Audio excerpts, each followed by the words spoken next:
नमस्कार. आज आपण लहान मुलांना अतिशय आवडणारी मिठाची भेंडी कशी करायची ते पाहणार आहोत. ही भाजी तुम्ही मुलांच्या टिफिनला देखील देऊ शकता. चला तर मग व्हिडिओला सुरुवात करूयात. त्यासाठी इथे मी कढई तापायला ठेवली होती आणि त्या कढईमध्ये 2 ते 3 चमचे तेल टाकलेलं आहे तापायला. तेल थोडंसं तापलं की त्यामध्ये मोहरी टाकायची आहे. मोहरी थोडीशी तडतडली की त्यामध्ये जिरं टाकायचं आहे. जिरं फुललं की त्यामध्ये थोडासा ताजा कढीपत्ता टाकायचा आहे.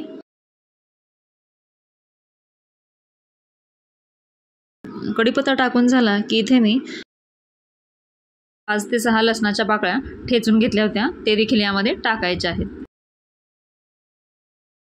त्यानंतर कोथिंबीर टाकायची आहे फ्रेश चिरलेली आणि यांना परतून घ्यायचं आहे.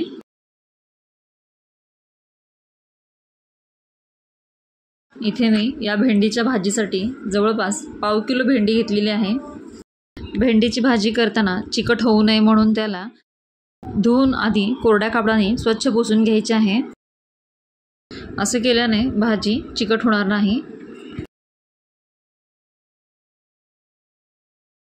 ही भेंडी स्वच्छ धुवून पुसून त्याचे असे लांब लांब तुकडे करून घेतलेले आहेत आणि त्या भेंडीला अशा प्रकारे मधून चीर दिलेली आहे, जेणेकरून ह्याचा जो मसाला असतो तो आतपर्यंत जायला पाहिजे पूर्णपणे. आता ही भेंडी तेलामध्ये व्यवस्थित परतून घ्यायची आहे.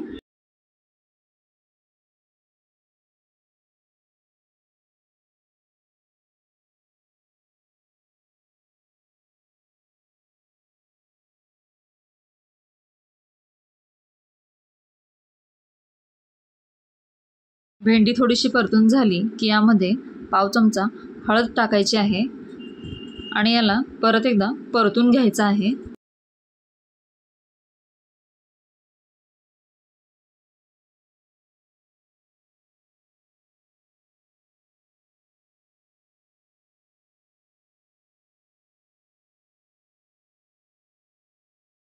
या भेंडीच्या भाजीमध्ये सगळ्यात शेवटी आपण मीठ टाकणार आहोत.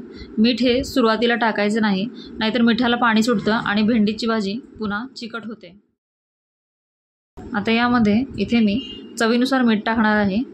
मीठ टाकून झालं की यामध्ये इथे मी भाजलेलं शेंगदाण्याचं कूट घेतलेलं आहे 1-2 चमचे, ते यामध्ये टाकायचं आहे आणि याला व्यवस्थित मिक्स करून घ्यायचं आहे.